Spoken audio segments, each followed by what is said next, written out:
Okay, so this is the agenda for today's session is we are going to start with our discussion on elastic load balancing.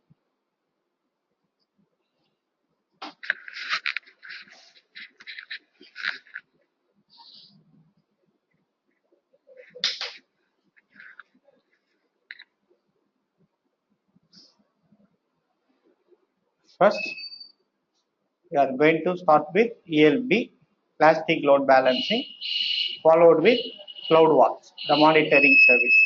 Okay, so ELB stands for elastic load balancing.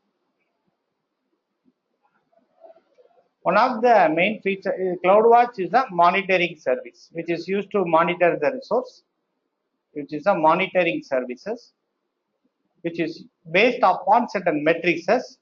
So the matrices that we need to decide, it may be a CPU matrix, it may be an input output matrix, it may be a matrix associated with the memory read and write. Okay, it may be a network packets related information. Based upon certain metrics, what we will do is we will set an alarm. Okay, a alarm is a condition. When an alarm condition has been reached, so then the associated action will be initiated. Okay, so the action may be either two things. One, we may send a notification through SNS, simple notification service, or we can invoke a auto scaling concept based upon that alarm condition. So based upon that alarm condition, either we perform a scale up or scale down activity. Here in this case, there are two activity we can perform, a scale up or scale down activity. So these are all the things associated with CloudWatch.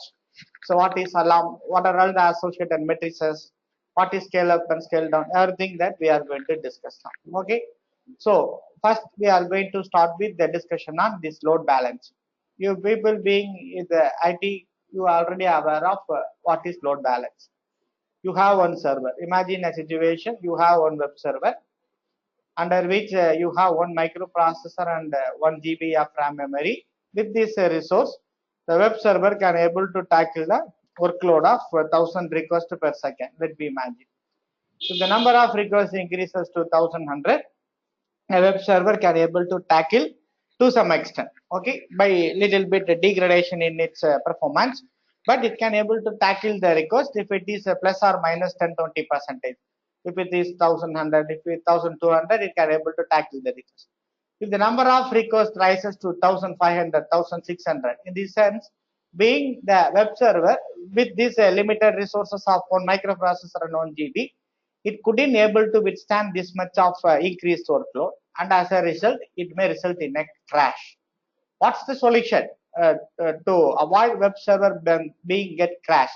The solution is you want to add the resource. You want to add these additional resources.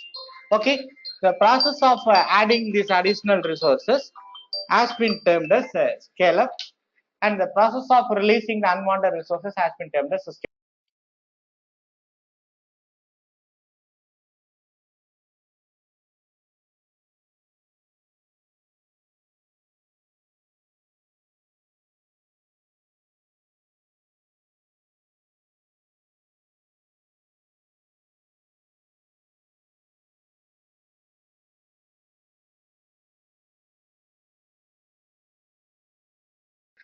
Okay, the solution is that we need to add the resource. So you need to add additional 1 microprocessor and 1 GB of RAM.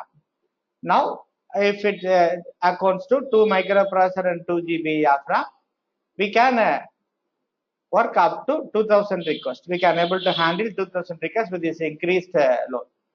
Now, if the number of requests increases, so let me make 2500 since no need to worry about. You can go and add the additional resources. So by the way, you will add by means of adding the resources, you can able to tackle the increased workload without bothering about the. The process of adding these resources has been termed as scaling. Okay. Here in scaling, there are two types of scaling that you already have. One is vertical scaling. What we are talking about is vertical scaling. And another type of scaling is horizontal scaling. Okay, vertical scaling instance, you have a single server. You go and add the resources, 1 microprocessor. When load increases, additional microprocessor like thing. Whereas in case of horizontal scaling, you have one microprocessor and 1 GB. You add additional machine with additional microprocessor and additional 1 GB. Similarly, if size increases, you go and add additional resources. You have a cluster of machine which tackle the incoming workload. If that is the case, if you have multiple machines, if the number of user is giving this request to the machine, so the now user requests need to be evenly distributed across this cluster of computers. So how you can evenly distribute across this cluster of computers in case if you go for this horizontal scaling? Here comes the assistance of this ELB, elastic load balancer.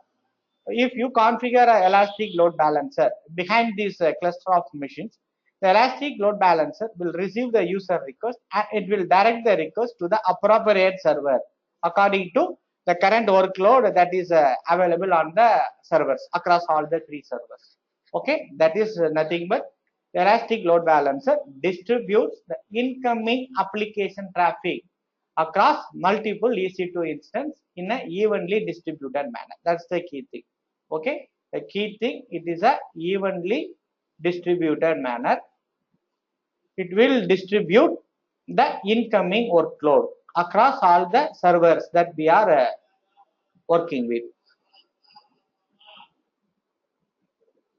So at any point of time, the load balancer will simply act as a point of contact for the client user. These are all the client user who is trying to access the application running on this web server. Okay, here this elastic load balancer is a single point of contact. So here, whenever a user want to access, he will access the appropriate web servers through ELB. ELB, once it receives the request from user, will look into those servers. In this case, we have three servers. Assume that the server 1 is loaded with 800 requests. The server 2 is loaded with 700. Server 3 is a 600 instance. If a user is sending a request to access the server, then which server is leastly loaded? To that it will be distributed. So, and we can also perform a load balancing. We will either manual load balancing or automated load balancing can be performed. If it is performed frequently, then all the load will be evenly distributed. In this case, we have this load distributed across these servers, 700, 700. This additional load of 100 will be taken and all the three will be evenly distributed with this 700, 700 like thing. So these are all the ways by which you can redistribute the load evenly across all the servers in an automated manner using ELB. So here in real time, ELB, if you have multiple requests, so now we have three servers which can able to withstand up to 3000 plus or minus 10% of request. Number of requests rises to 3500. In this sense, you need to add additional server. How to add this additional server? So you can add it in two ways. Either you can add manually as an administrator, or you can automate this task of adding this additional server. The process of adding the server automatically can be done by using a service called as auto scaling in Amazon. Auto scaling is a service using which, based upon your workload, you can automatically add a computer to a cluster. Now assume you have your workload 3500, suddenly it downs to 2000 or it downs to 1000 requests. Okay, in this sense, you no need to have four servers. If it is 3000, you need to have 4 EC2 instance. If it is 1000, one EC2 instance is sufficient enough. The 3 EC2 instances are underutilized. They are idle. Okay. So in this sense, what you can do? So if you configure this auto scaling, it will look into this with the help of this CloudWatch monitoring. The CloudWatch will monitor for a particular resources which is instructed. In this case, either it will monitor the number of incoming requests, or it will monitor the CPU percentage of CPU utilization. So under which if it finds that now one server is sufficient enough to tackle the load. Example, in this scenario, it is assumed we have the request number of requests from 3500 down to 1000. One server is sufficient enough, but currently 4 servers are running. Therefore, what this auto scaling will do, automatically it will release the underutilized 3 server. And all the load will be distributed to only one server only. Okay, this process of releasing the underutilized resources has been termed as a scale down. The process of adding the resources as you goes up, as your workload goes up, the process of adding the resources has been termed as a scale up. This activity of scaling up and scale down can be automated by this auto scaling. So in reality, how this is configured in sense, you have this cluster of servers. So then you have ELB, elastic load balancer, which is attached to the cluster. Also, you create the auto scaling group. The auto scaling group will have these reserved servers. In case the user will send a request through this elastic load balancer, and the request will be evenly distributed. In case if you want to scale up, you can get this server from auto scaling group, and the server can be attached to the cluster. So in case if you want to scale down, the underutilized server can be released and it can be made to back to this auto scaling group. Okay, the auto scaling group will use another feature called as launch configuration. The launch configuration will specify the hardware, what is the microprocessor, what is the RAM size, and additional things, what is the hard disk size, and what is the AMI. Everything will be specified in the launch configuration. Based upon the information in launch configuration, auto scaling will launch a machine into this cluster. Now the cluster will be monitored by ELB. Based upon which condition that the auto scaling will launch a new machine or the auto scaling will release a machine instance based upon this CloudWatch monitoring matrices. We will invoke CloudWatch for certain matrices to monitor certain matrices, and we have set certain alarms. Based upon alarms, we can perform a scale up or we can perform a scale down activity. So here, this is the way by which ELB and auto scaling can be integrated. CloudWatch can be integrated. Once if it is scaled up or it is scaled down, this is need to be notified to the administrator. The administrator need to be notified through that service called as a simple notification service. Either a mail notification or a SMS notification can be made. So therefore, in a real-time environment, you have ELB, you have auto scaling, you have CloudWatch, and you have SNS closely tied up with each other. So we will have a discussion one by one, and we will club all the things for a real-time use case scenario. Okay. So we have already discussed about the first part, SNS, simple notification service. Now we are going up with this second part of elastic load balancing. Then we will go through this CloudWatch, and finally we end up with this auto scaling. This is the flow that we are going to start with. Okay. Now we are going to start with the discussion on this load balancer.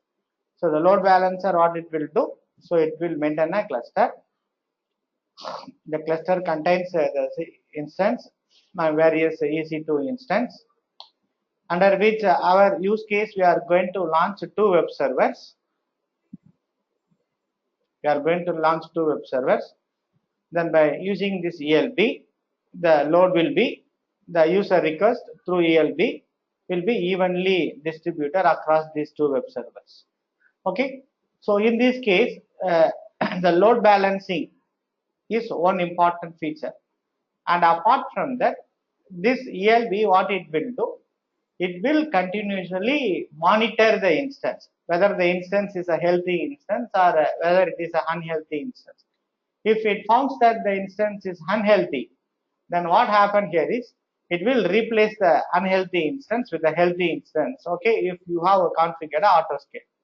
At any point of time, if you want to run two instances, then in this case, the elastic load balancer, if it found if an instance is encountered unhealthy instance, the instance may be suffered from more degradation, or the instance may not be working fine. So it will monitor and it will replace the unhealthy instance with a healthy instance. Okay, these are all the additional activities. So it will also, apart from load balance, it will monitor the health of the instance, and in case if it found unhealthy, it won't send the traffic to the unhealthy instance.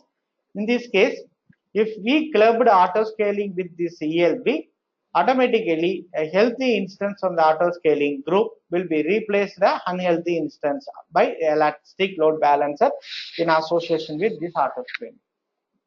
Okay, it support two types of load balancer. ELB support two types of load balancer. One is the application load balance. Then second one is classic load balance. Okay, so here in our example, we are going to make use of the application load balancer. The application that we are going to make use of a web server application, which can be included to database application, a mail server, everything that you can make use of. Okay, so you can create a ELB elastic load balancer either by using a console mode or by using a CLI Amazon command line interface or by using a Amazon APIs application programming interface, under which you can use Java, you can use Python, you can use even C Sharp, you can use Perl. These are all the languages which support this API interface. Okay, along with this software development kit, SDK and API, you can togetherly make access. Okay, so the APIs are more specific to languages. Okay, for each and everything we have a software development kit. So if you are opting for a developer, you need to aware of how to make access. This is meant for developer. Whereas as an administrator, you need to aware CLI and console based access. So in our next class on tomorrow, I will let you know how to configure CLI and how to do a command line interaction with this Amazon. Okay.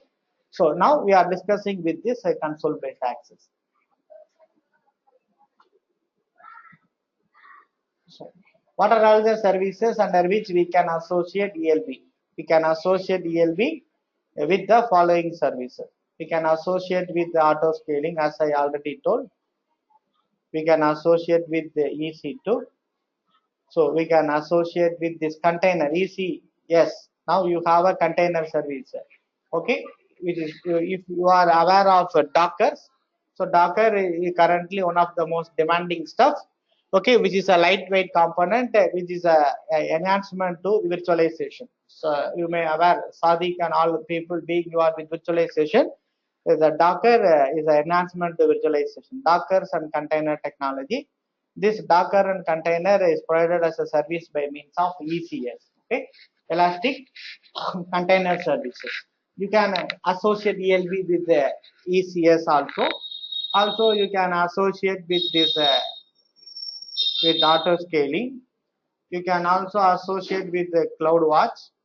And finally, if it is a DNS server, if you got a domain from Amazon, you can also associate with Route 53. That is the DNS capability. Okay, how to make a DNS connection. These are all the associated services that you can associate ELB with. Now we are going to what we are going to do. Okay.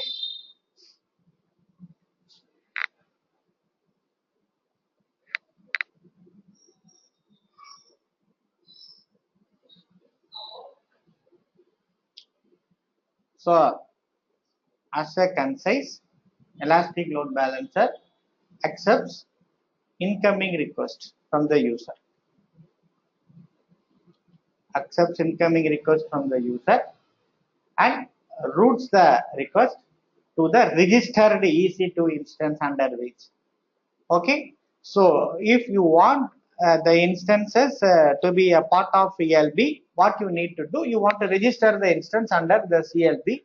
Once the instance is registered, the instance will become a part of ELB cluster, and the ELB will forward the traffic to the appropriate instance under the cluster.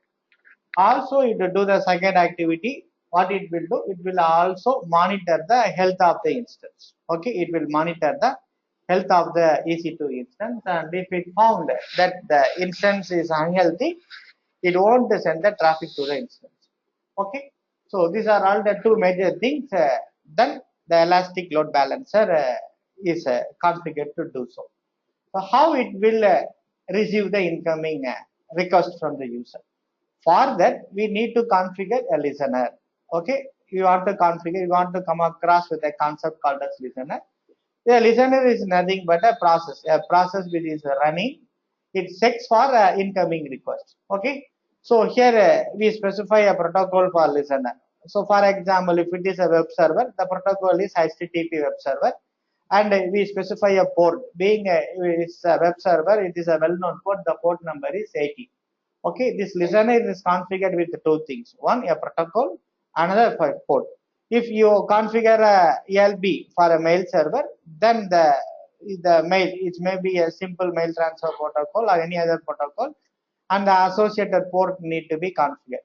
If it is a database server, then associated database and associated port. For example, 3306 is for MySQL server, okay, associated with the Windows. So similarly, for each and every database, there is associated ports. Okay, according to your configuration, the listener need to be configured with an appropriate protocol and the port. Here in this example, what we are going to do, here being we are going to practice this ELB on top of a web server. Here we are going to configure a protocol HTTP, and the HTTP protocol will listen in the port number 80.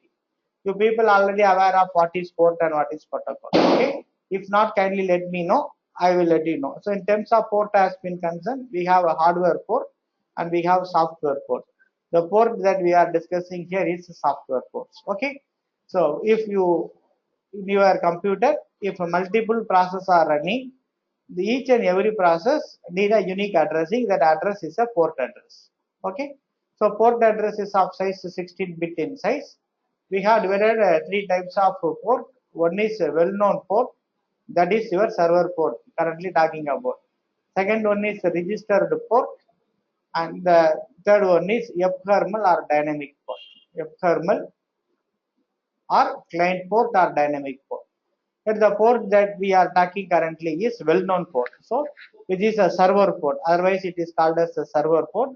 So the port number starting from 1 to 1123 comes under this following category. Under the server port number starts from 1 to 1023 comes under this server port. Now 80 is a well-known port under which a web server will listen for the incoming traffic. Okay, so these are all the some of the things associated with in terms of the listener, protocol and port. If you have any clarification, please let me know before proceeding into further. Is it clear?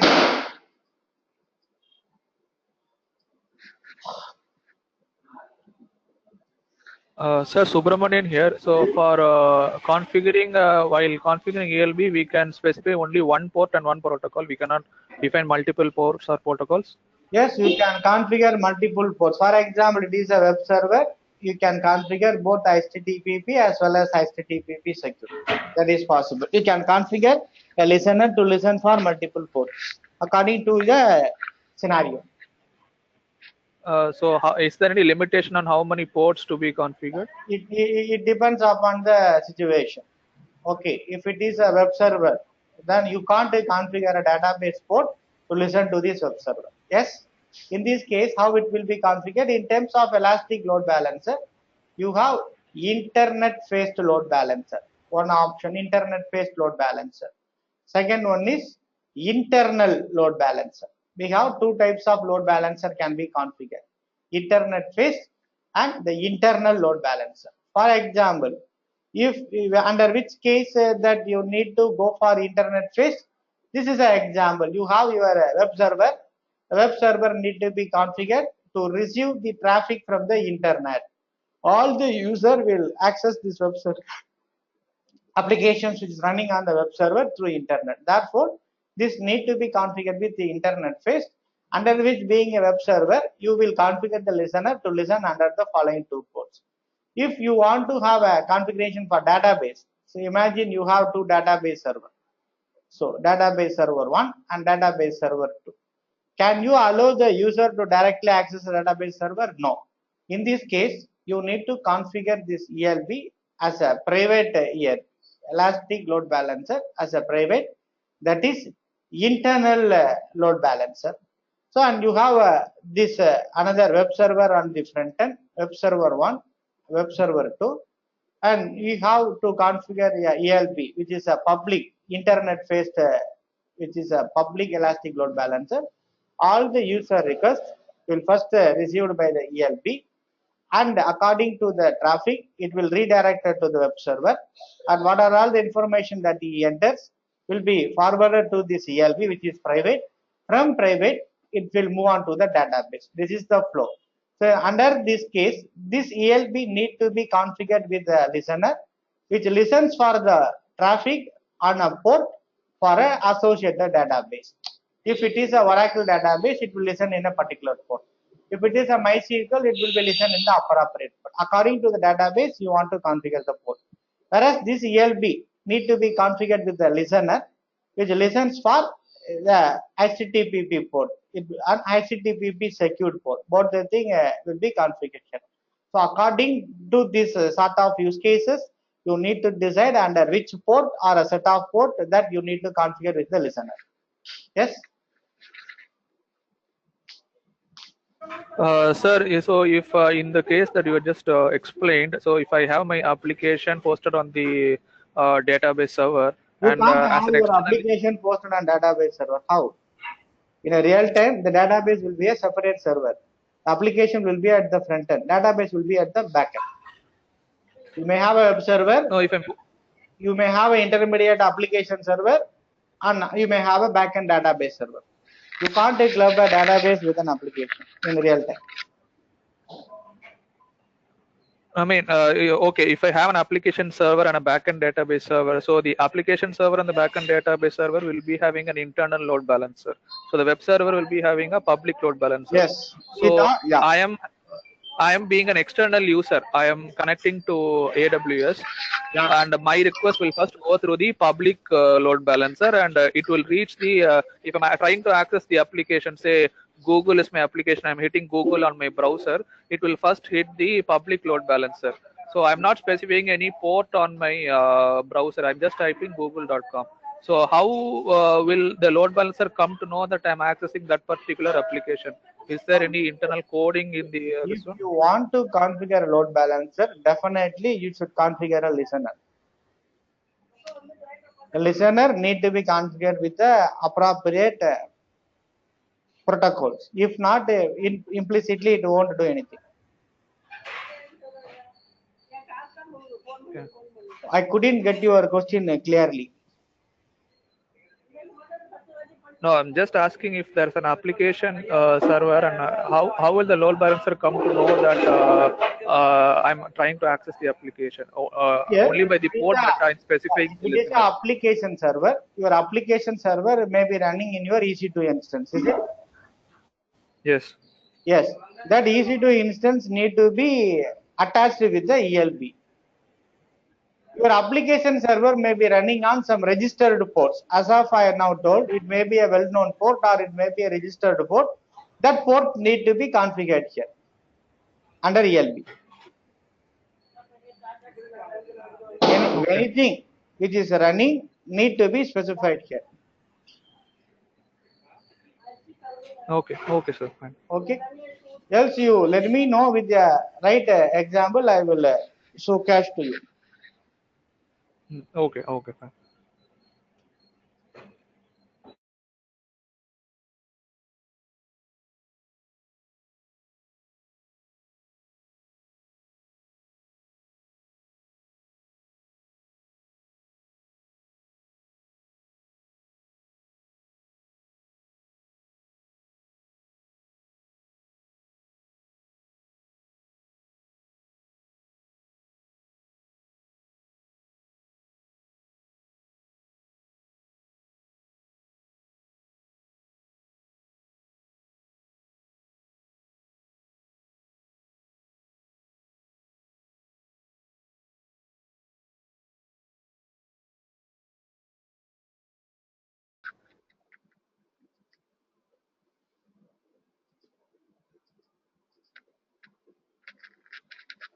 Okay.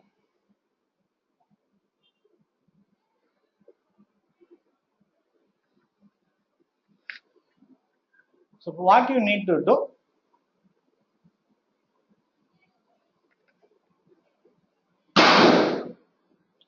here you are going to aware of the concept behind this availability zone. Here when you create a load balancer, you want to specify the availability zones here. When you create a load balancer, you want to specify availability zones under which you are going to launch your particular computer. Okay, that EC2 computer. Sir, when you enable the availability zone for your load balancer, what happened here in this case? It will create a load balancer node in the availability zone. Okay, let me make it is availability zone 1. You have availability zone 2. So when you enable availability at the time of registering, it prompts you what are all the availability zone that you are going to make use of for your instance. You need to specify. Okay, so you have specified the availability zone and availability zone 2 for your elastic load balancer. Then elastic load balancer will notify that now it will what it will do. It will create a load balancer node in the corresponding availability zones. You have now two nodes, EC2 nodes created in availability zone 1 and availability zone 2. What you need to do, you have now registered the instance in the availability zone. But if you doesn't enable the availability zone, the registered instance does not receive traffic. In our last example, we have faced with this problem. Okay, so you want to ensure the availability zone. So we alone will decide. It is the role of administrator to decide which availability zone. And availability zone and the associated instances need to be registered with the ELB. That is the key thing.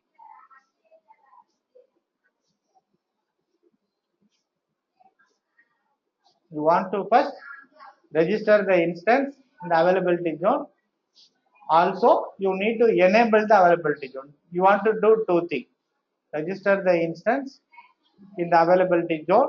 After registration, you want to enable the availability zone. If you fail to do one thing, it may result in error.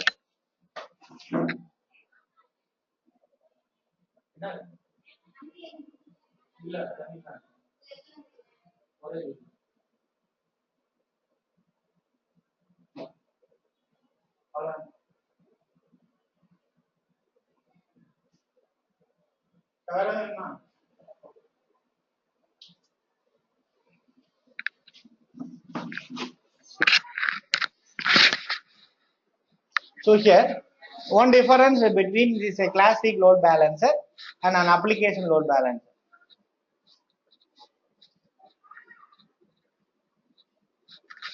If you are working with this application load balancer, you can have cross-zone load balancing. The concept called as a cross-zone load balancing.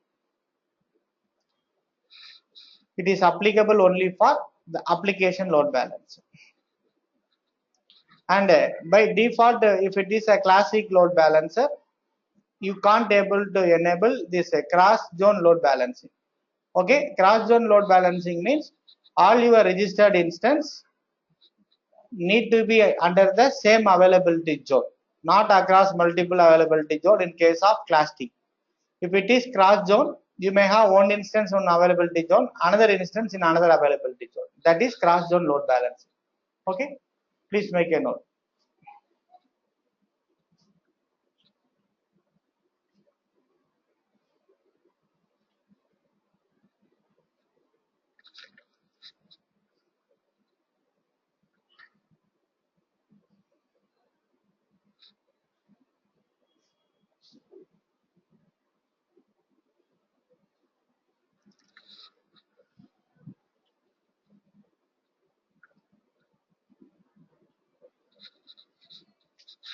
Now we are going to exhibit this thing using our following scenario. Step, we are going to create a two EC2, that is either Amazon or either I am going to create a Amazon Linux based EC2 instance, and I am going to configure a web server on top of it. Under each instance, I am going to configure a web server. After configuring a web server, I am going to create a ELB. And after that, I am going to attach these two web servers to this elastic load balancer. And I need to configure the listeners using the appropriate protocols and ports. Okay, once the listener is configured and the web server are attached to the ELB, then I will simulate a load. So to this ELB, and ELB will evenly distribute the load to web server 1 and web server 2. This is what that we are going to practice now. Okay, this, according to that we are going to create a web server load balancer, and this web server load balancer ELB elastic load balancer is going to distribute the load across these two web servers.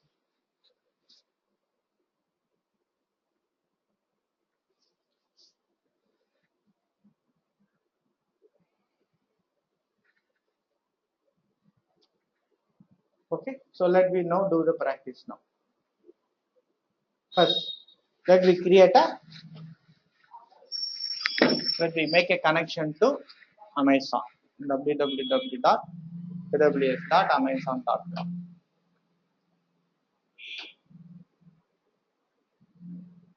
AWS Management Console.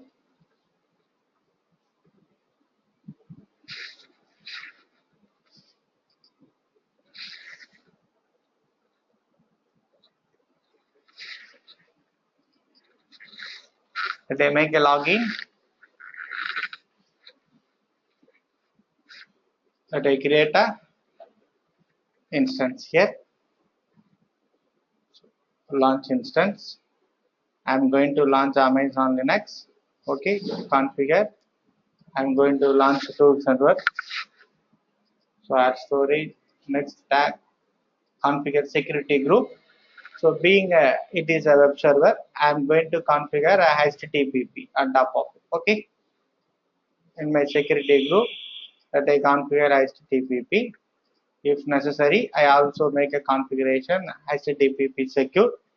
So it listens on port number 80. It listens on port number from anywhere. Okay, so the rule has been added. To be on launch. The key pair that I am going to make use of here is, okay, I am having a key pair.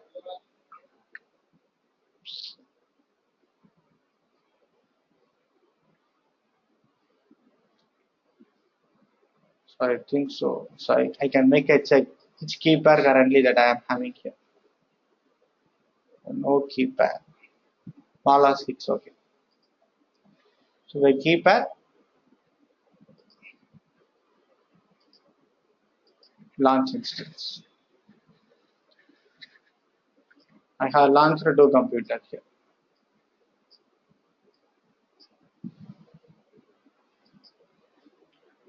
So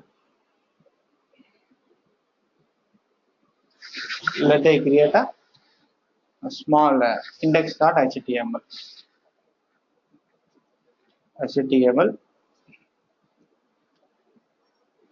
Body bg colors equal to green,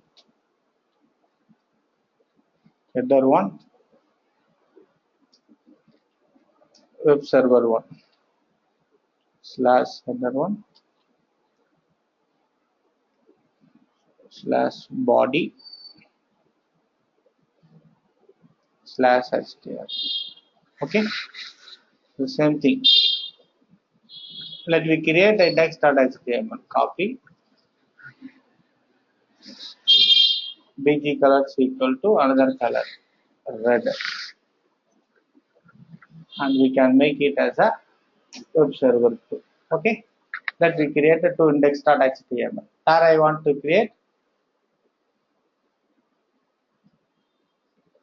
under where, under html, under www I want to create this.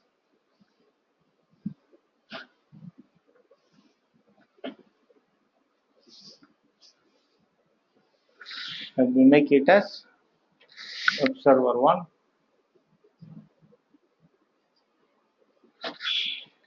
web server 2. I connect to this web server 1, copy paste. Let I authenticate using my credentials. So the key is open. Yes, the default username is EC2-user. Small letter EC2-user. It now got connected.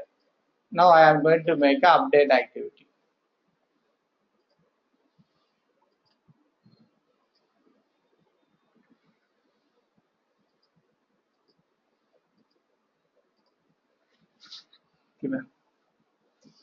So sudo yum update.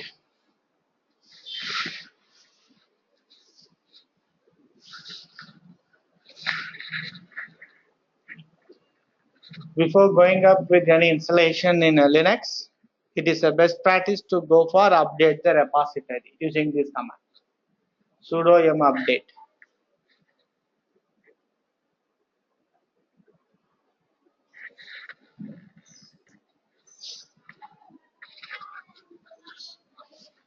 Next, let me make a check service.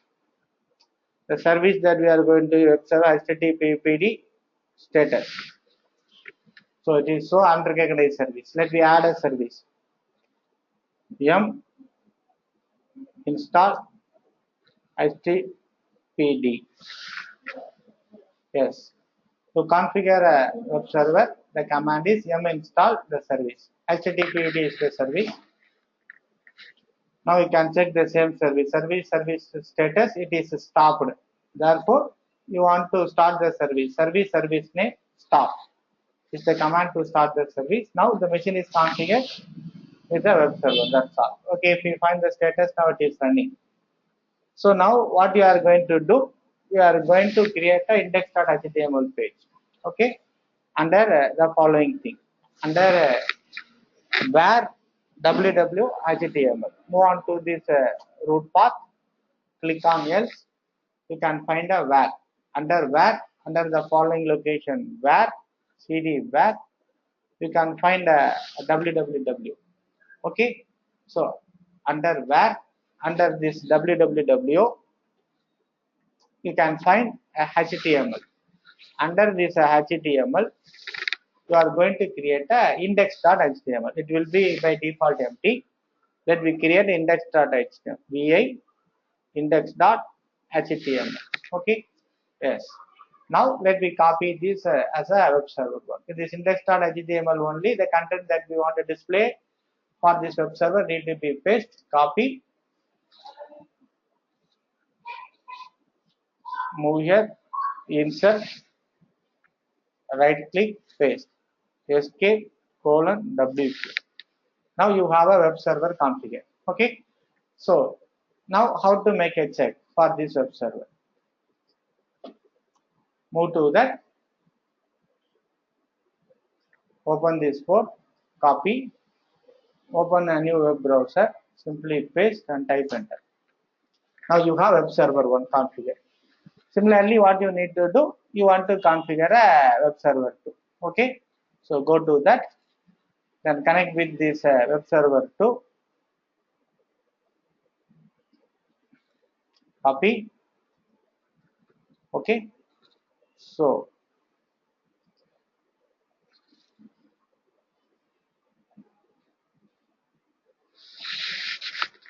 you create a new session, paste, SSH, authenticate, browse the same key,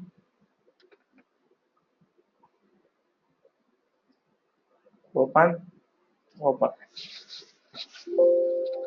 Yes, the username is EC2-user.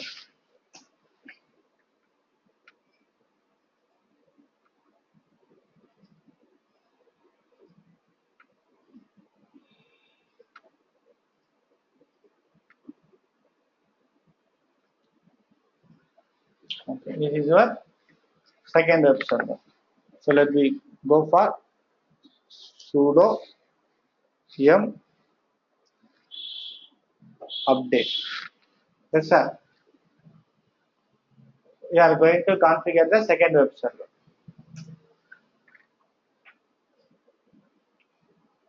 What is user ID here?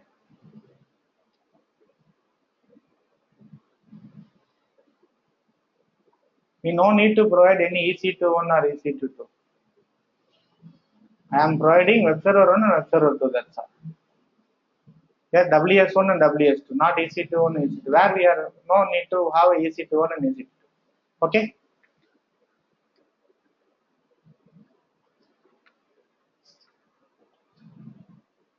So now it is configured. Okay? Now we perform this first step of update. Switch to this user, root user, and you install yum install. Let me check the service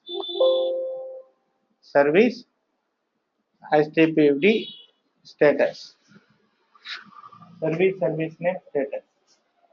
Now you can find unrecognized service. Let me install yum install HTTPD.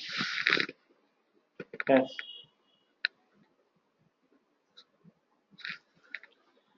Now you can check the status, service status. Now it is stopped. You can start the service. Service name, start.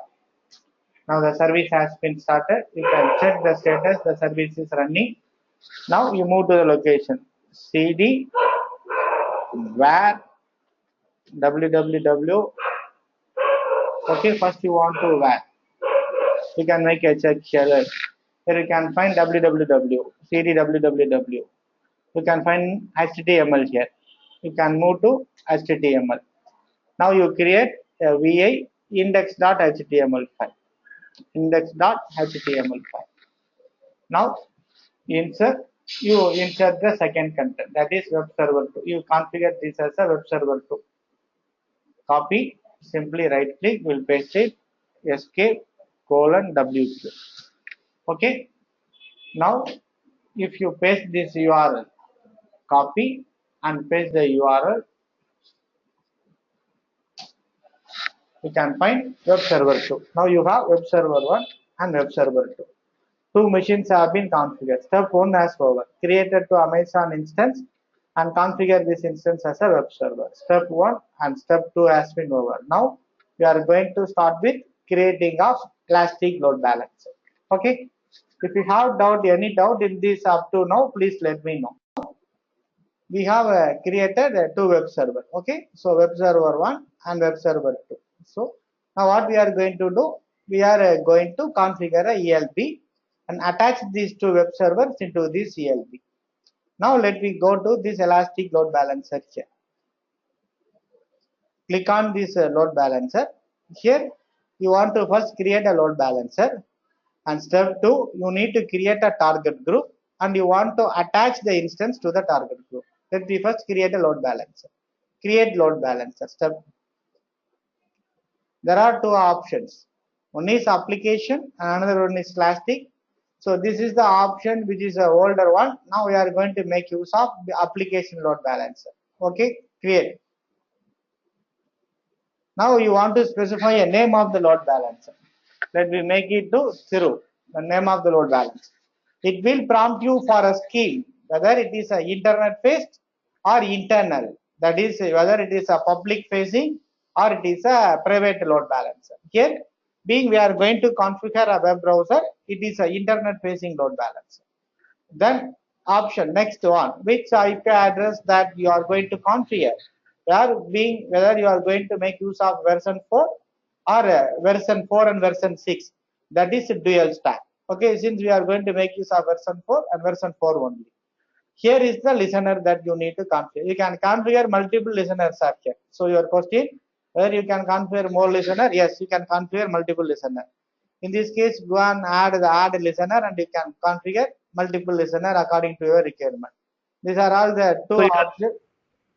It will not specify how many number of listeners we can configure. So that it depends upon scenario. It is listed in the document. You want to go and make a check with the document. Okay, Okay. okay, sir, Yeah. fine. You want Now, to, since we have configured two web servers, it is showing only HTTP and HTTPS. Had we no, no. configured any? Only both web server is going to be listen only on HTTP. That's all. Both No, is I'm the asking. web server. If you want No, I'm asking. HTTP secured, you want to add HTTPS. That's all. No, so I'm asking whether we can configure any other listener other than HTTP or HTTPS. If here in this case, being it is an application, where if we are going to configure a email server, if you are going to configure a load balancer for your email, in this case you need to go for the mail transfer for SMTP. That's all. SMTPS. Yeah, yes. Similarly, for database load balancer, then you can configure appropriate database interfaces. We will go and go through. We are only starting today. What is ELB? In the due courses, you will come across all those things. Okay, okay, sir, fine. Okay. Being it is a web server, we make use of HTTP. Yes. Yeah. Now you want to specify the availability zone. So and the VPC, virtual private cloud, you can make use of default VPC. You can choose the availability zone, any availability zone. So your zone should be here. What zone that you need to choose here is the zone where you are having your EC2 instance. Therefore, I am making sure that I choose all the 4 availability zones. Next, configuring the security group. Okay, you can make use of this existing security group. The security group, what it should contain? The security group should contain the HTTP port. Let me make a check. Okay, let me open a link on a new tab and let me check what is the security group associated with our instance. So with our instance, which is running on ES East to 1D availability zone, the security group associated, we can make use of the same security group here too. This is the security group. Launch Wizard 12. The Launch Wizard 12 contains 2 rules. If you go and check input inbound rule, you can find it support HTTP and SSH and HTTPS. So that you can make use of the same security group here too. Okay. So you should be very careful in choosing the security group. Here, go to this, go to the load balancer, ELB, where it is. EC2.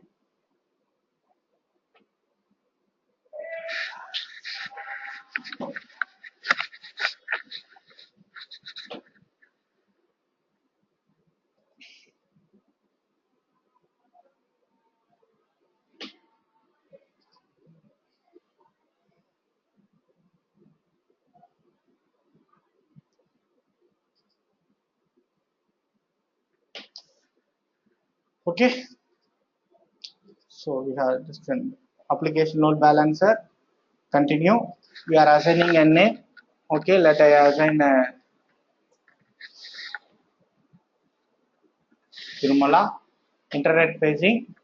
You are going to configure a listener port. You are specifying this availability zone. Okay, being my mission is I am not sure that I configure security group. What is the name of security group?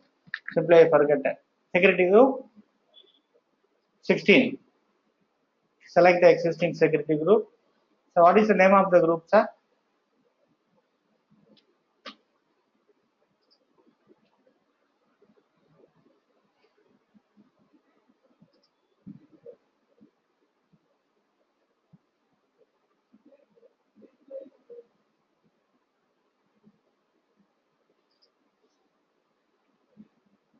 No sound.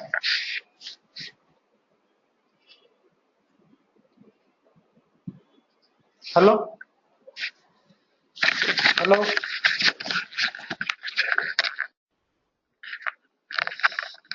Now we choose this security group, launch wizard 12. Okay. Configure the target, new target group. You want to choose this new target group as an option. Okay. You want to choose new target group. Name of the group that we assign the same name, Tirumala. The protocol that the target group need to be listened is HTTP. Okay. The next register targets. So you have created a target group. You have created a ELB. You want to register the target group. with the running instance. Now you can find the target is not registered here. You are having two instances. You want to choose the instance, click, and you want to add to register. Automatically, when you add to register the target group, then it will be these two instances, web server 1, web server 2 will be added to the target group, and it will listen the traffic on port number 80. Now it is perfect. Now it is added. It is added to the target. Now next review. Name of load balancer is Tirumala. Internet facing. It listens at protocol HTTP port 8. It supports only version 4. It launched on the default virtual private cloud under the following subnets. Okay. And it is assigned a security group 12. And these are all the associated target groups.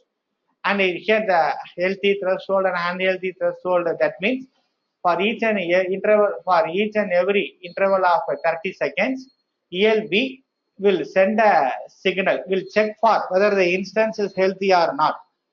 If it doesn't receive a response for its signal continuously for two duration, then it will treat it as an unhealthy instance. The timeout here refers to for every request that ELB sent to the instance need to respond within this period, 5 seconds. If the instance failed to respond within 5 seconds, the instance will be treated as unhealthy. These are all the default value. Okay, now you create this load balancer. Now everything is perfect. Okay, now the load balancer is successfully created. So these are all the way by which you create a load balancer. Now you can look into the listeners. The listeners are listening on the port number 82. Okay, it forwards the traffic that it listens to the particular load balancer, which is named as Tirumala. Okay, so these are all the things associated with. We not yet invoked any monitoring services. If you want to have monitoring on top of it, you can invoke monitoring services. Now, the listener is listening for the traffic. The listener checks for connection request. Then whether the particular two instances, web server 1 and web server 2, is properly attached or not, how you can check? Click on this target group. To click on these target groups. Under target group, you can find the description. Once again, the name of the target group, Tirumala, the Amazon resource name for the target group. It listens with the protocol HTTP and port 80. So the load balancer associated with this Tirumala. Okay. So the registration edit, if you want to go on these attributes, you can go. Here you can check this target. You can find the target is in the initial condition. So the target need to be registered.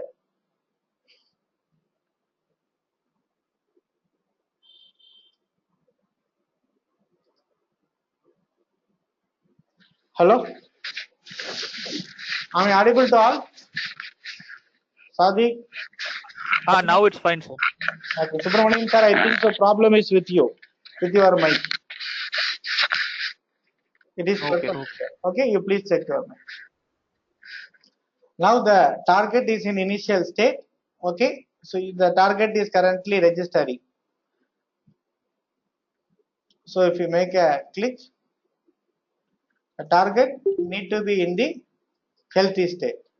Now the target is registered. You can find from the initial state, it was now moved into the healthy state.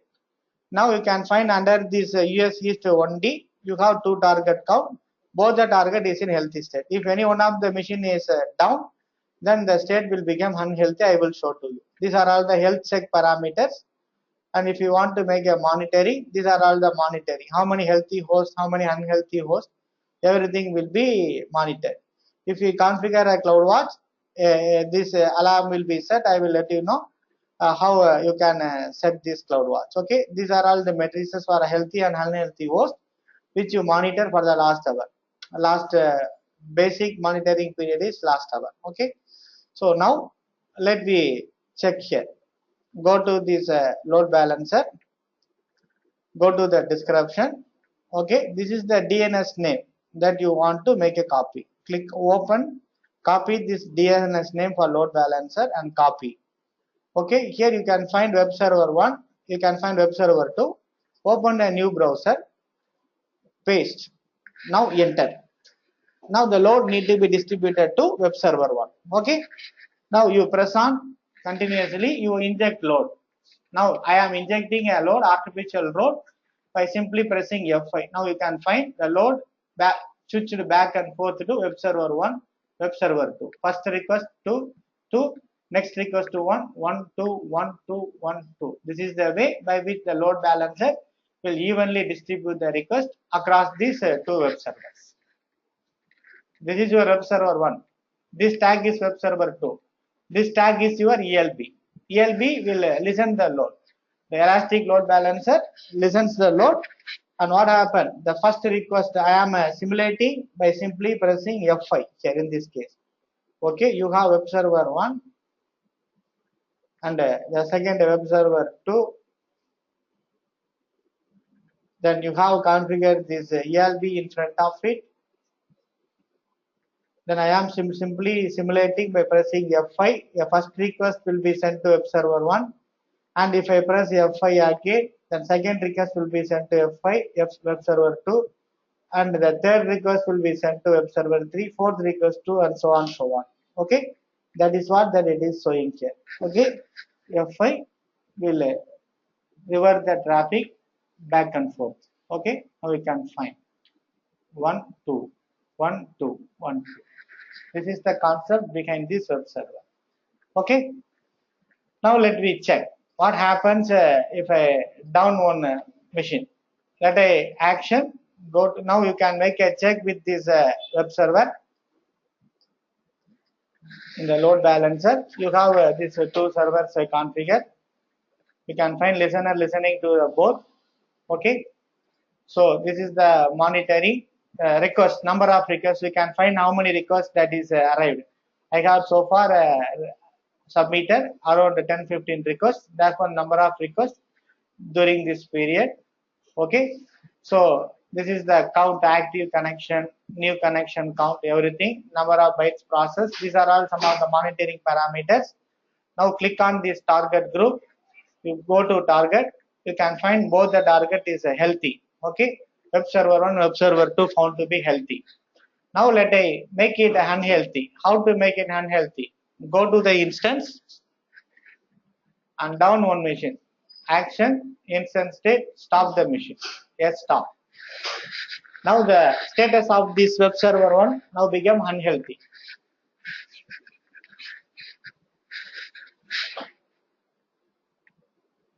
Okay, now the instance has been stopped.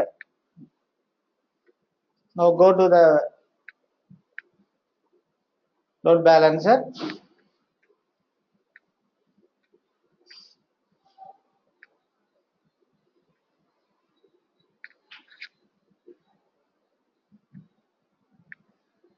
Okay, so now the listener is again listening on port number 80.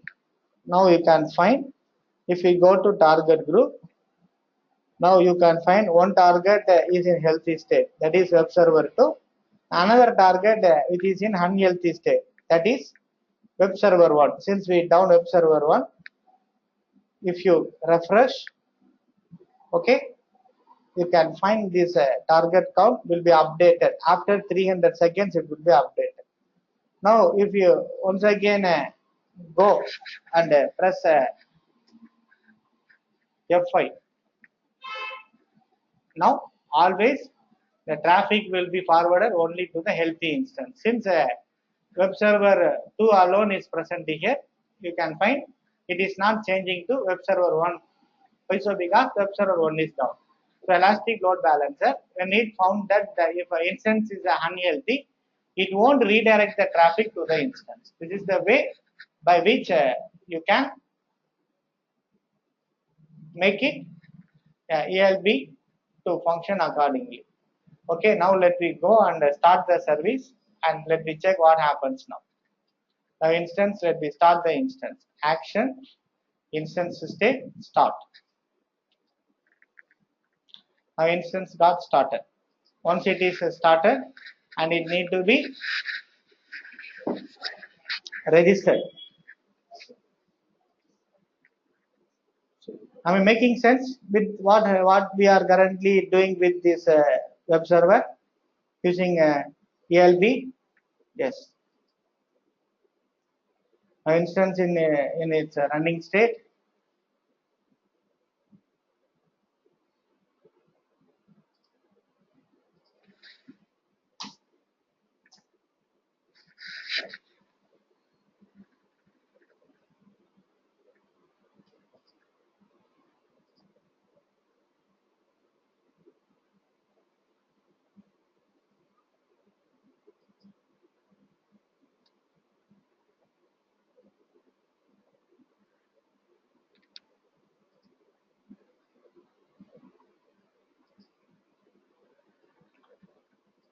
Now it is initializing. We want to wait until it initializes. Let me go and check the target group. Targets. Now you can find one is healthy and another one is unhealthy. Once it's successfully registered, now it also become a healthy. It took some time. Okay.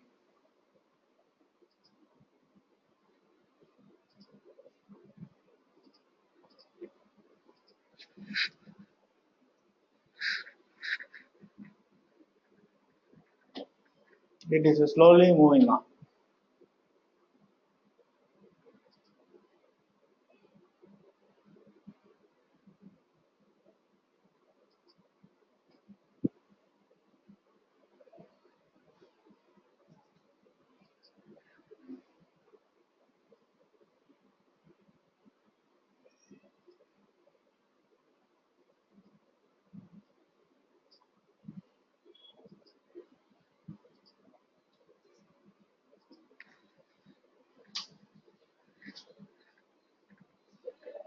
Since we need to connect to the web server, this page is not working here. After you got connected, the web server starts working.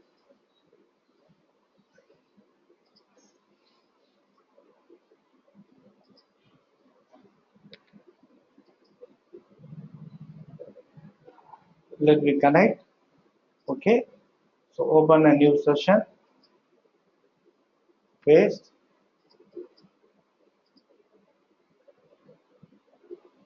SSH authentication. Browse. Mala. Open. Yes. EC2 hyphen user. Now it got authenticated.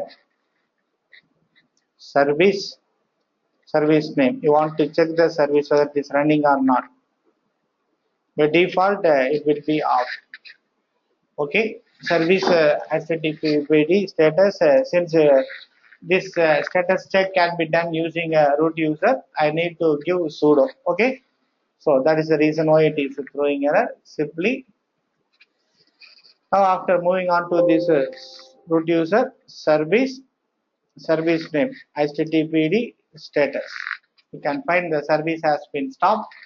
Now you want to start the service HTTPD start. Then only it will start listening. Now the service HTTPD status is running. Now if we go and if you simply type enter, now you can find web server 1 is now. It is up. Okay. Now the same thing, web server 1 will be up. Now you have web server 1 and web server 2. Okay. Now if we go and make a check with this target group, if you refresh, if you restart, you can now find this instance will be in a healthy state. It took some time.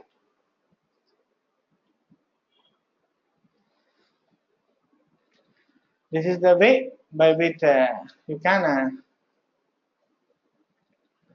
find initially the unhealthy host was 0. Once I down, it moves on to the 1. Unhealthy host count now becomes 1. Healthy host count now becomes 2 to 1. So the latency, you can find how much of delay, the average latency in this time period. Before this time period, the latency is very less. Okay. So since we have a down, the latency increases. Now you can find the number of requests, average requests. Okay, so these are all some additional parameters. So this is the way by which you can find out that once you down, the healthy and unhealthy instances has been changed accordingly.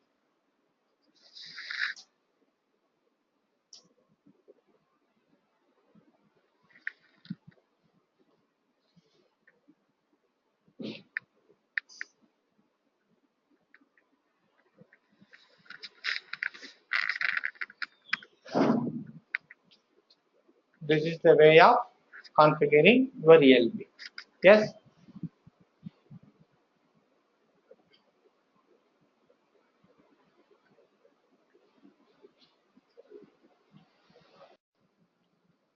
So after this duration, it was initially when I down this web server one, it was found to be in unhealthy.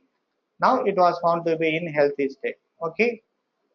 If we go to the monitoring, you can now find that from a unhealthy host count of 1, it downs to 0. Now from a healthy host count, it goes to up. The healthy host count, it increases to 2. So this is the way by which you can find. Now it was initially 2 at this time. Okay, so when I down, it downs to 1. And it was for the past 10 minutes, it was in the down state. Once it is up, now you can find this host count to increases to 2. Okay, this is the way by which you can make a verification whether it is working fine or not. Now we can find if I send a F5, it switches back and forth once again once the WS server has been registered successfully. Yes.